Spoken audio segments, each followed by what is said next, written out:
श्री गणेशाय नमः, श्री कृष्णाय नमः, श्री सरस्वती नमः।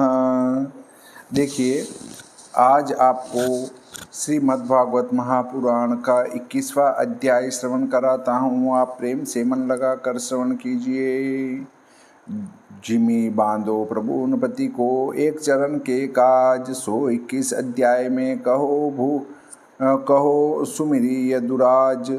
अनंतर योगीश्वर श्री सुखदेव जी राजा परीक्षित से कहने लगे, हे नरदेव, वामन जी का तीसरा चरण सत्यलोक में पहुंचा हुआ देख। पद्मयोनि ब्रह्मा जी व मरीचि प्रभृति व्रतधारी बड़े बड़े ऋषि और सनंदनादि योगी गण उस चरण के निकट गए। हे राजन, उनके नख रूप निशाकर की किरण से ब्रह्मा जी की द्युति भी क्षीण हो गई और वे उस तेज से ढक गए। इसके उपरांत वेद, उपवेद, नियम, यम, तर्क, इतिहास, शिक्षा आदि वेदांग, पुराण यह संहिता के जानने वाले आए और जिनकी योग रूपी पवन से ज्ञानाग्नि उद्दीप्त और उससे कर्म के मल भस्म हो गए थे, वे भी वहां आए। हे कुरुश्रेष्ठ, यह सब भगवान के चरणारविंदों का स्मरण करने के लिए ब्रह्मा जी के स्थान पर आए थे, इसलिए सभी इस चरण कमल की वंदना करने लगे। यह चरण अत्यंत दुर्लभ है, समस्त कर्मों के द्वारा भी प्राप्त नहीं होता।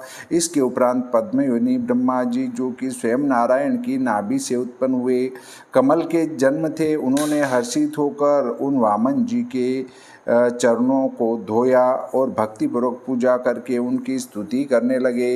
हे नरेंद्र, ब्रह्मा जी के कमंडलू का जल इन वामन जी के चरण धोने से पवित्र स्वर्ग की नदी हुई। वह नदी अब तक भगवान की अमल कीर्ति स्वरूप होकर आकाश से गिरती हुई त्रिभुवन को पवित्र करती हैं। इसके पीछे ब्रह्मा जी आदि से लेकर समस्त लोकपाल अपने अपने सेवक गणों के साथ आदर पूर्वक अपने स्वामी उन विष्णु भगवान के लिए, जिन्होंने अपने विस्तार को शिकोड़ वामन रूप धारण किया था, भेंट देने लगे।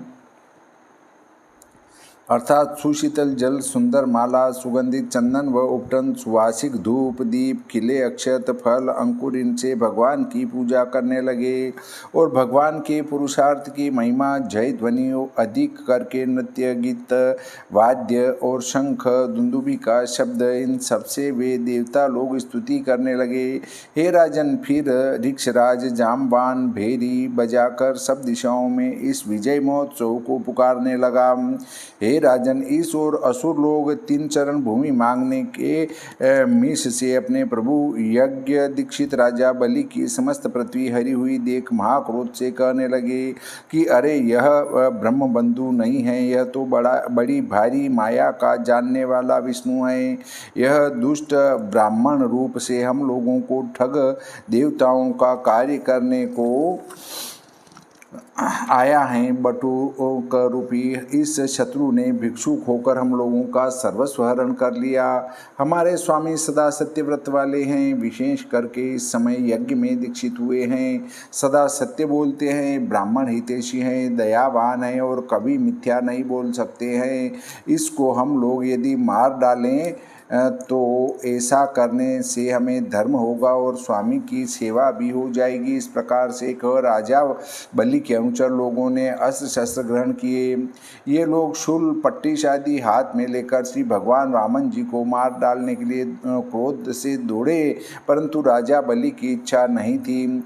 हे महाराज, इन दानव सेनापति लोगों को आता हुआ देखकर विष्णु भगवान के सेवक हंसे और अपने अपने शस्त्र उठाकर उन लोगों को रोकने लगे।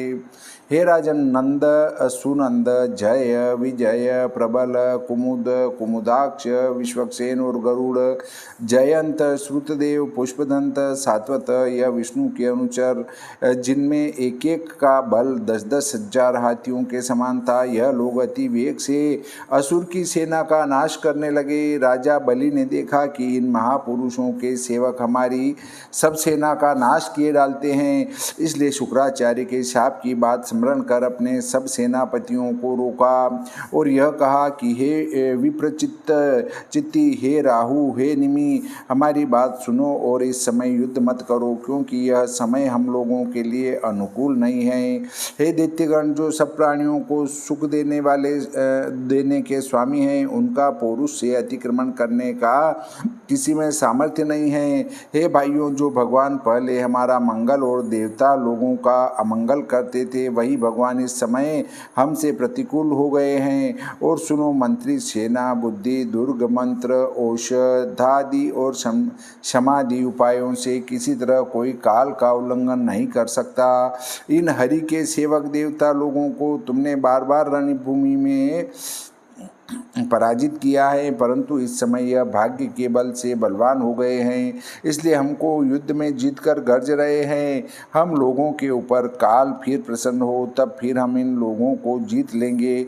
इससे जो काल हमको जीताएगा, अब तुम लोग उसी समय की राह देखो। श्री सुखदेव जी बोले कि हे राजन, अपने स्वामी की यह बात सुनकर दैत्य दानव लोग विष्णु जी के सेवकों से मार खाने के डर से पाताल में घुसने को प्रस्तुत हुए। इसके पीछे पक्षीराज गरुड़ जी श्री भगवान के अभिप्राय को जान यज्ञ में सोमाभिषेक के दिन वरुण की फांसी से राजा बलि को बांधने लगे। हे राजन, प्रभावशाली भगवान विष्णु ने जब इस प्रकार से राजा बलि को बंधवाया, तब पृथ्वी की सब दिशाओं में महाहाहाकार मचने लगा। इस प्रकार वरुण पाश में बंधने से जब राजा बलि श्री भ्रष्ट हुआ, तब स्थिर बुद्धि और महायशस्वी उस महात्मा राजा बलि से विष्णु भगवान यह वचन कहने लगे कि हे सूर्यश्रेष्ठ, तूने हमको 3 चरण पृथ्वी दान दी हैं। वह हमारे 2 ही चरणों में सब पृथ्वी माप गई। अब तीसरे चरण की भूमि कहाँ है, शीघ्र बता। हे राजन, सूर्य नारायण की किरणें जहाँ तक पड़ती हैं, जहाँ तक निशानाथ चंद्रमा तारागणों के सहित अपनी चांदनी फैलाते हैं और जहाँ तक मेघ जल वर्षाते हैं, वहाँ तक तुम्हारी संपूर्ण पृथ्वी है। हमने एक चरण से समस्त भूलोक को माप लिया।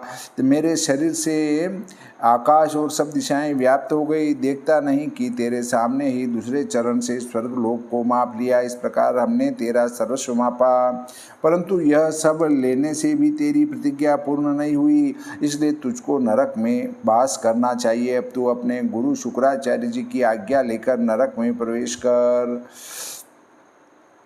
जो ब्राह्मण से यह कहकर कि दूंगा और फिर नहीं देता, वह याचक के संग ठगाई करता है, उसका मनोरथ वृथा हो जाता है और उसको स्वर्ग अति दूर है, अर्थात वह नीचे गिरता है। यहाँ एक शंका होती है। वामन भगवान ने प्रथम तो बलि से कहा था कि तू महापापी है, इससे नरक में वास कर, फिर पीछे सुतल लोग बलि को दिया, नरक में क्यों न भेजा।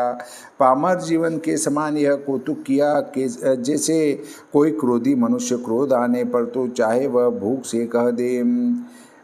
उत्तर में यह है कि वामन भगवान ने जो लोक बलि को देने के लिए कहा था, वही लोक उसको दिया, क्योंकि निरय का अर्थ नरक नहीं है, किंतु जो लोक अयस, जो लोहा उस करके नीर कहिए रहित हो, अर्थात जिस लोक में लोहा न हो, उस लोक को भी मुनि लोग निरय कहते हैं। भगवान ने भी निरय का अर्थ ऐसा करके बलि से कहा कि निरय में वास करोगे, इसलिए निरय जो सुतल है वहाँ बलि को भेज दिया, क्योंकि सुतल लोक में मणियों के सिवाय दूसरी धातु कोई नहीं है।